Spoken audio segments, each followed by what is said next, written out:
సాంబా నువ్వు ఎక్కడున్నావో మర్చిపోయి మాట్లాడుతున్నావు. నువ్వు వచ్చిన ఊరు నాది, నువ్వు ఉన్న ఇల్లు నాది, నువ్వు కూర్చున్న కుర్చీ నాది, నీ చుట్టూ ఉన్న బలగం నాది. ఇవన్నీ ఉన్న ఈ సీమ నాది. నేను తలుచుకుంటే నీది అనుకుంటున్న నీ ఊళ్ళో, నీ ఇంట్లో, నీ జనం మధ్య నువ్వు కూర్చున్న నీ కుర్చీ కిందే నిన్ను నీ వాళ్ళని కప్పెట్టా. నోటీసులు గేటిస్లు అంటూ పిచ్చి పిచ్చి వేషాలు లేకుండా బుద్ధిగా బతుకు, లేకపోతే బూడిదైపోతావు. వస్తా. రాయ్ సాంబా, నీ తల తీసి నా ఇంటి గుమ్మానికి కట్టకపోతే నా పేరు పాసు. నా ముందు తొడగొడితే తొడ మెడ రెండూ నరికేస్తా.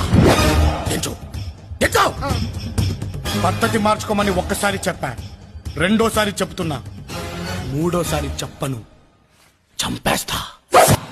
చావుని చాలా దగ్గరగా చూసినట్టుంది కదండి. మీరు అలా కోపంగా చూసి కవర్ చేయకండి, మీరు దడెత్తిపోయారు. అయినా ఎవరు చేసే పని వాళ్ళు చెయ్యాలి. మనకి ఎందుకండి తొడగొట్టాలి, అవి నేను నెప్పెడతాను తప్ప.